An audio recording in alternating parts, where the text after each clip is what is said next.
ಆಶೀರ್ವಾದ ಮಾಡಬೇಕಾದ್ರೆ ಹೇಳ್ತಾರೆ ಸದ್ಗುಣ ಸಂಪನ್ನನಾಗು ಅಂತ.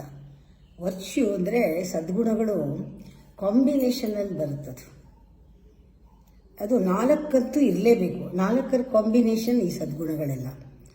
ಒಂದು ಮೇನ್ ಕರೇಜ್, ಧೈರ್ಯ ಚೆನ್ನಾಗಿರಬೇಕು, ಶಿಸ್ತಿರಬೇಕು ಜೀವನದಲ್ಲಿ.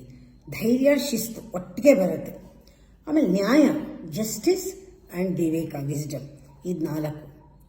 Courage, discipline, justice, wisdom.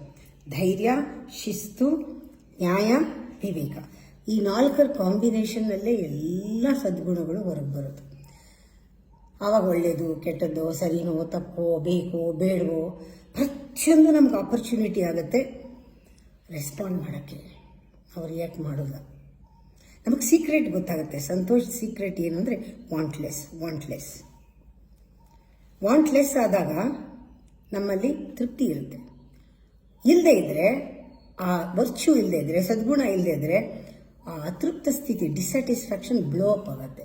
Blow up ಆಗಿ ಬೆಲೂನ್ ಥರ ಊದಿ ಊದಿ ಊದಿ ಊದಿ ಅತೃಪ್ತ ಸ್ಥಿತಿ ಎಲ್ಲ ಥರ ಸೇರಿಕೊಳ್ಳುತ್ತೆ. ಮೋಹ, ಕಾಮ, ಕ್ರೋಧ, ಲೋಭ, ಗ್ರೀಡಿನೆಸ್ ಎಲ್ಲ ಜೇಲಸಿ ಎಲ್ಲ ಸೇರಿಕೊಂಡು ಬರ್ಸ್ಟ್ ಆಗುತ್ತೆ ಕೋಪ. ಸದ್ಗುಣ ಬಹಳ ಮುಖ್ಯ.